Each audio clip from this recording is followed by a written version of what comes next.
But where's the park, Papa? On one of the dog-ear of last summer's dog days, my family and I simmered grimly in our own juices as we toiled along a bit of the flotsam in a sluggish river of traffic. Our rate of speed was somewhere between a creep and an ooze. Heat waves pulsed in a blue sea of exhaust fumes. Blood boiled and nerves twitched. Red-faced, sweating policemen would occasionally appear and gesture angrily at the drivers to speed it up or slow it down. At least one of the drivers felt like gesturing back. We were on one of those self-imposed exiles from the amenities of civilized life, popularly referred to as vacations. I was in my usual vacation mood, which is something less than festive. My kids were diligently attempting to perfect the art of whining, while my mother expressed her growing concern and disbelief at the sparsity of restrooms along this particular stretch of highway. Whenever the speed of the traffic slowed to an ooze stage, my wife took the opportunity to spoon tranquilizers into my mouth from a cereal bowl, all the while urging me not to enlarge the children's vocabulary too far beyond their years. Mother, in her increasing anxiety, already had them up to about age 47. "Hey," one of the kids paused in mid-whine to complain. "You said you was going to take us to a national park." "Clam up," I counseled him, drawing upon my vast store of child psychology. "This is a national park." To keep the children amused until we found a park campsite, my wife invented one of those games which start with the idea of increasing the youngsters' awareness of their environment and end with them beating each other with tire irons in the back seat. As I recall, this particular game resulted in a final score of 3, 6, and 8 points. Each kid got 1 point for every square foot of ground he spotted first that didn't have any litter on it. I can recall a time when tourists visiting national parks appeared to be folks indulging themselves in a bit of wholesome outdoor enjoyment. Now they seem to have a sense of desperation about them, like people who have fled their homes 9 minutes before the arrival of Genghis Khan. Most of them no longer have any hope of seeing unspoiled wilderness, but they've heard rumors that the parks are places where the ground is still unpaved. Of course, if they want to see this ground, they have to ask the crowd of people standing on it to jump into the air in unison.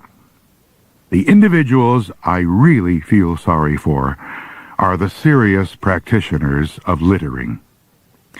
Some of these poor souls have hauled their litter 1,000 miles or more, under the impression they would have the opportunity of tossing it out into a pristine wilderness, only to discover that they have been preceded by a vast multitude of casual wrapper-droppers. The Park Service does make a heroic effort to keep the litter cleared from along the highways, but it is handicapped because its rotary plows don't work well on paper and beverage bottles.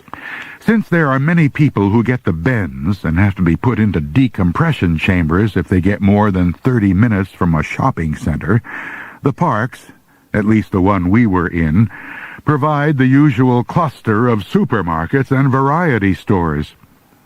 Here it was possible to buy plastic animals at a price that suggested they were driven on the hoof all the way from Hong Kong. I refused to buy my youngsters any of these souvenirs. I told them they should find something that was truly representative of the park, and they did. Each of them picked up and brought home a really nice piece of litter. I find the rangers to be about the most enjoyable things in national parks anymore. I always make a point to take my children by the ranger station to watch the rangers climb the walls. In recent years, the Rangers have been going on R&R in such places as New York and Los Angeles in order to get away from the crowds and noise and get a breath of fresh air. By the end of the peak season, they have facial twitches so bad they have to wear neck braces to guard against whiplash. The park bears aren't what they used to be either. Most of the bears you see along the roads look as if they've spent the past 5 years squatted in a chair before a television set, drinking beer and eating corn chips. Half of them should be in intensive care units. They've forgotten what it is that a bear is supposed to do. If panhandling along the roads were outlawed, they'd probably have to hustle pool for a living. A dose of pure air would drop them like a shot through the heart from a .44 Magnum. Any bear that wanders more than a mile from the road has to carry a scuba tank on his back filled with carbon monoxide. As far as the spectacle goes, the bears just don't have it anymore. I'd rather drive my kids across town to watch their Uncle Harry nurse a hangover. Now there's a spectacle. Camping in a national park is an invigorating experience. My 70-year-old mother went off looking for a restroom among the sea of tents, cabins, and campers. After about an hour of unsuccessful searching, she was loping along looking for a path that led off into the wilderness and came upon a wild-eyed man loping in the opposite direction. "Sir," she said as they passed, "could you tell me where I can find a restroom?" "I don't know, lady," he shouted over his shoulder. "I've been here for 3 days and haven't found one yet." Some parks still have excellent fishing in them if you can find it. But on the easily accessible streams, you would have better luck digging for clams in Montana. There are, of course, the tame fish planted by the Park Service, and these can be caught with a bent pin on the end of a clothesline with bubble gum for bait. The sight of a live insect or even a dry fly makes them nauseous. Catching one of them is almost as exciting as changing the water in the goldfish bowl. After being dumped into one of the park streams, the fish quickly adjust to their new environment, however, and within a week or two are consuming vast quantities of soggy hot dog buns and cigarette butts. Scientists estimate that eating one of these fish is equivalent to eating 2 loaves of bread and 4 packs of cigarettes. If anti-littering eventually catches on, a lot of fish will be up alongside the highways with the bears. They'll be begging smokes from tourists. Many people are under the mistaken impression that transistor radios come from Japan, but that is not the case. Transistor radios breed in national parks, and from there move out to infest the rest of the country. Their mating cries at night are among the most hideous sounds on earth, approximately on the order of those of catamounts with arthritis. The offspring are prodigious in number. During the day you can see hundreds of youngsters carrying the baby transistor radios around the park. I proposed to a park ranger that a season be opened on the adults of the species with an eye to limiting the population growth. He said he himself was all for it, but that park regulations forbid hunting of any kind. The site on which we finally pitched our tent was in the middle of a vast cauldron of writhing humanity. This made it easy to meet interesting people. Several times I chatted with a fellow next door about his hobby of pumping the exhaust from his car into our tent. The fellows on the other side of us were members of a rock band. For a long time I thought they were just pounding dents out of their bus, but it turned out they were practicing. Their rendition of "A Truck Full of Empty Milk Cans Crashing into a Burglar Alarm Factory" was kind of catchy, but the rest of their stuff was much too loud for my taste. People would also drop into our tent at all hours. They would look about for a second or two, a puzzled expression on their faces, then leave. Then we discovered that the trail to the restroom passed under our tent. This discovery made Mother noticeably happy, and she vanished like a shot up the trail. I decided that the best thing to do was to give up on tenting and try to get into one of the park tourist cabins. After mortgaging our home and indenturing 2 of the children for 14 years, we managed to scrape together sufficient rent for 2 nights. The architecture of the cabin was about halfway between Neo-Shack and Neolithic. Frank Lloyd Wright would have loved it, because it blended so naturally into its surroundings, a superb replica of a hobo jungle. The only good thing about the cabin was that the roof didn't leak all the time we were there. Of course, if it had rained, there's no telling what might have happened. It is doubtful that the seine net used for roofing would have kept us dry, but I figured we could always set up the tent inside the cabin.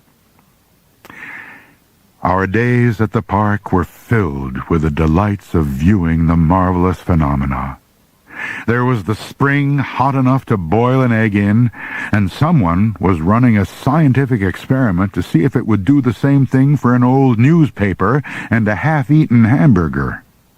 Reflection Lake was truly beautiful, with the scraggly spruce trees around its edges so sharply defined in the glass on the lake bottom that you could make out the hatchet marks on them. The painted rocks were interesting in their own way, especially where park employees had managed to remove some of the paint. The kids seemed to enjoy the ancient hieroglyphics to be found everywhere.